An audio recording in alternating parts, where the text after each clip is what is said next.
السلام علیکم ورحمۃ اللہ وبرکاتہ۔ ناظرین، آج کی رات میں انڈیا نے پاکستان کے اوپر 24 حملے کر دیے ہیں۔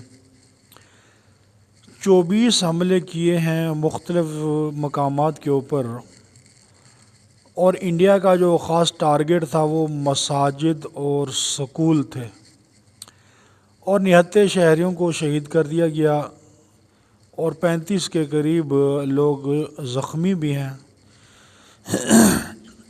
تو انڈیا بزدل نے حملہ کیا مساجد کے اوپر، مساجد کو شہید کیا ہے، مدارس کے اوپر حملہ کیا ہے، سکولوں کے اوپر حملہ کیا ہے۔ تو اگر حملہ کرنا ہے، مقابلہ کرنا ہے، تو ان بیچارے نہتے شہریوں کا اس میں کیا قصور ہے؟ تو خیر کچھ نہیں، انشاءاللہ پاکستان کی افواج اور پاکستان کی ایئر فورس انشاءاللہ ان کے حملوں کو ناکام بنا دے گی، اور جتنے مسلمان شہید ہو گئے ہیں آج کی رات میں، اللہ جل شانہ ان کی شہادت کو قبول فرمائے اور جنت الفردوس میں اعلیٰ مقام نصیب فرمائے۔ تو ناظرین، ایک حملہ مریدکے میں ہوا ہے، گوجرانوالا کے ساتھ مریدکے میں، وہ بھی مسجد کے اوپر حملہ ہوا ہے، اور ایک حملہ انہوں نے احمد پور شرقیہ میں کیا، وہ بھی مسجد کے اوپر ہوا ہے، اور ایک حملہ مظفر آباد میں ہوا، بہاولپور میں ہوا۔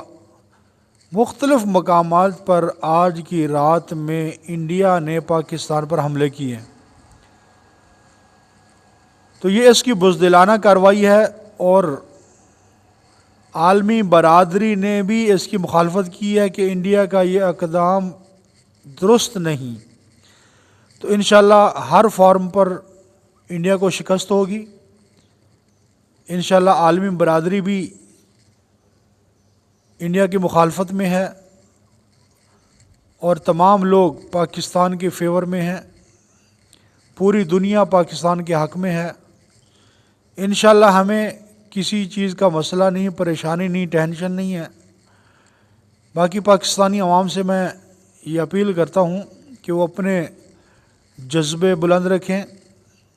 اگر ہمارے ملک پاکستان پر وقت آ جاتا ہے تو انشاءاللہ ہم سارے کے سارے ملک پاکستان کی حفاظت کے لیے تیار ہیں، اور اپنی جانیں قربان کرنے کو تیار ہیں، اور اپنی افواج کے شانہ بشانہ کھڑے ہو کر انشاءاللہ لڑیں گے، اور اپنی جانوں کو اپنے ملک کے اوپر قربان کر دیں گے۔ ہماری 100 جانیں ہمارے ملک پر قربان ہیں۔